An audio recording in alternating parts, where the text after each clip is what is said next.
لاہور میں تھانے کی ذہنی معذور لڑکی سے زیادتی کیس میں پیٹی بھائی کو بچانے کی کوشش کا انکشاف ہوا ہے۔ ملزم کے خلاف درج مقدمے میں جائے وقوع کا ذکر ہی نہیں کیا گیا۔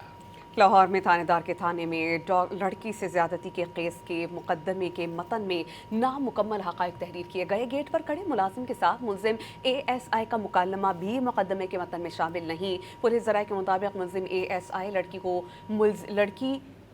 لڑکی کو ملزمہ بنا کر تھانے میں لایا۔ لڑکی 6 سے 8 گھنٹے تھانے غازی آباد میں رہی۔ مقدمے میں حبس بیجا کی دفعات شامل نہیں کی گئیں۔ لڑکی کے والد کا تفصیلی بیان ریکارڈ کر لیا گیا ہے۔ لڑکی کا والد بیٹی کی تلاش میں دارالامان، تھانہ ہربنسپورہ، تھانہ غازی آباد بھی گیا تھا۔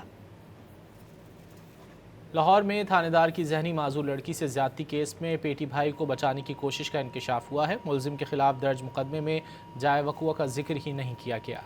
لاہور میں تھانے کے تھانے میں لڑکی سے زیادتی کے کیس کے مقدمے کے متن میں نامکمل حقائق تحریر کیے گئے۔ گیٹ پر کھڑے ملازم کے ساتھ ملزم اے ایس آئی کا مکالمہ بھی مقدمے کے متن میں شامل نہیں۔ پولیس ذرائع کے مطابق ملزم اے ایس آئی لڑکی کو ملزمہ بنا کر تھانے میں لایا۔ لڑکی 6 سے 8 گھنٹے تھانے غازی آباد میں رہی۔ مقدمے میں حبس بیجا کی دفعات شامل نہیں کی گئیں۔ لڑکی کے والد کا تفصیلی بیان ریکارڈ کر لیا گیا ہے۔ لڑکی کا والد بیٹی کی تلاش میں دارالامان، تھانہ ہربنسپورہ، تھانہ غازی آباد بھی گیا تھا۔